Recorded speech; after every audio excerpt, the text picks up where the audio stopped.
تو جو ہماری حالت ہے وہی ہے منافقت. وگرنہ اگر واقعی یقین ہوتا کہ بھائی مرنا ہے، یہ تو ہے، یہ ختم ہونا، آج تک اتنے لوگ آئے چلے گئے، ہم کہاں رہیں گے، اس کا مطلب آخر واقعی ہے. وگرنہ اتنے لوگ کہاں جاتے، وہ مرتے ہی نہیں اگر آخرت نہ ہوتی. اس کا مطلب آخرت ہے، دنیا ہے، اصل دنیا تو ہے ابھی آنے والی، اس کے لیے ہم حرکت صبح سوتے ہیں. ہم قرآن کے اصولوں پر ان کا رواج ڈالنے کے لیے حرکت نہیں کرتے کہ بھائی ہم تو منافق ہیں اگر ہم قرآن و سنت کے مطابق نہ چلیں. اب یہ آیت ہے نا 61 کی، آیت نمبر 60 کی، طاغوت، اسے کفر کرو.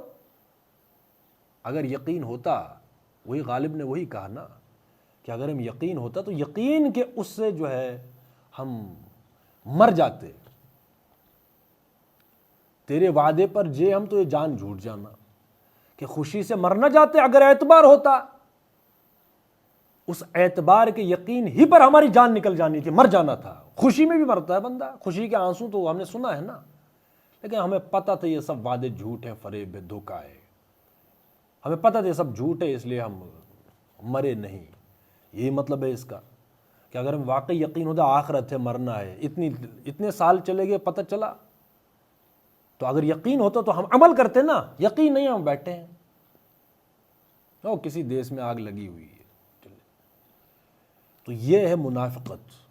دعویٰ تو کرتے ہیں، اب یہی آیت ہے 60 کہ ہم ایمان لائے قرآن پر بھی، ان کتابوں پر بھی. حالت یہ ہے اپنے فیصلہ کرانے کے لیے ہم کیا کرتے ہیں، طاغوت کے پاس جاتے ہیں. طاغوت، ہم تو خود طاغوت بنے بیٹھے ہیں. طاغوت کے پاس کیا ہے، وہ طاغوت بھی بیچارہ شرماتا ہوگا، شیطان ابلیس، کہ بھائی میں نے تو ان کو تھوڑا سی وہ جو دکھائی تھی اشارہ، تو یہ تو مجھ سے 10 گنا زیادہ آگے ہیں. پھر یہ کہ منافقت ہے کہ جو قرآن و سنت کے مطابق اپنی زندگی کو چلاتے نہیں. ہم بار بار مثالیں دیتے ہیں. منافقت یہ ہے کہ اگر ہم شادی کر سکتے ہیں اسلام کے مطابق تو کم سے کم شادی تو کریں اسلام کے مطابق.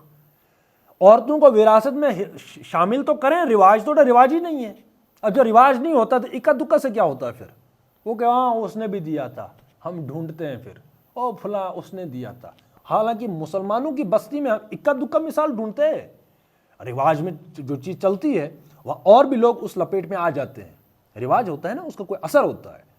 وراثت، عورتیں وراثت سے بالکل باہر کر دی. کس نے کی؟ مسلمان. اس پر کون سا حکم آیا تھا اوپر سے کسی حکومت کا کہ بھائی جو ہے وہ آپ نے وراثت میں عورتوں کو شامل نہیں کرنا؟ کر سکتے تھے. یہی منافقت ہے کہ قرآن کے مطابق ہم زمین کے حصے نہیں کریں گے، جائیداد کے اپنے اصول. وہی کہتا ہے قرآن کہ یہ قرآن اور رسول، قرآن اور سنت کی طرف نہیں آتے، اس کے مطابق یہ فیصلے نہیں کریں گے.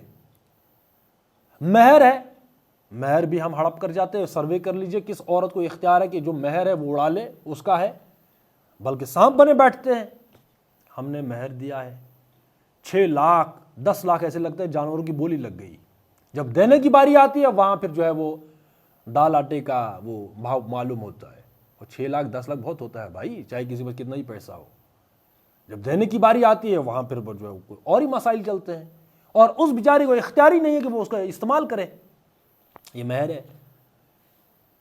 نکاح کرنا تھا جلدی، ایک دن رشتہ ہو گیا، تیسرے دن نکاح ہو سکتا تھا اگلے جمعہ کو، ہفتے کے اندر. کیا مسئلہ تھا؟ کوئی کرتا ہے؟ رواج کی میں بات کرتا ہوں. کوئی رواج ہے؟ لڑکا لڑکی کانٹیکٹ میں نکاح کی بات نہیں کریں گے. ماں باپ کو پتا ہے نکاح کی بات نہیں کریں. کچھ بچے چاہتے بھی نکاح کریں لیکن ماں باپ کرنے نہیں دیتے. تم پہلے پاؤں پر کھڑے ہو جاؤ. یہی تو کارل مارکس نے کہا تھا، کارے بد کرے خود لعنت بھیجے شیطان پر. گالیں نکالو بیچارے کارل مارکس کو. اس نے تو ریئلٹی بتائی، بھائی تمہاری حقیقت تو یہ ہے. بھائی جو کچھ ہم کرتے ہیں کرتوت کارل مارکس نے یوں تھالی میں پیش کر دیا، بھائی تم یہ ہو، تمہاری اصل حقیقت یہ ہے. وہی حدیث کے مطابق تمہارا علم وہ ہے جو کچھ تم عمل کرتے ہو. تو کارل مارکس نے وہی کیا. اس نے کہا کہ دیکھو یہ وحی وغیرہ یہ سب، یہ تم وہی غالب کے بقول اگر خوشی سے مر نہ جاتے، اگر اعتبار ہوتا. تمہیں اعتبار شعتبار کچھ ہے نہیں، اس لیے تم جو جیتے ہو وہی فلسفی میں دے رہا ہوں. تم نے اپنے پاؤں پہ کھڑا ہونا ہے، تب تک تم نے بدماشیاں کرنی ہے. تو کارل مارکس نے یہ کہا نا، الشیطان یعدکم الفقر ویأمرکم بالفحشاء. جب کوئی بندہ 30 سال کا، بندہ 35 سال کا، 25 سال کا، یہ کہ میں نے پاؤں پہ کھڑا ہونا ہے پہلے. آج لڑکیاں بھی پاؤں پہ کھڑی ہو رہی کہ نہیں؟ وہ بھی جاب کے چکر میں ہے. حالانکہ اسلام کی فلسفی یہ ہے کہ مرد نان نفقے کی ذمہ دار کون ہے؟ ابھی اسی سورہ نساء میں ہم نے پڑھا نا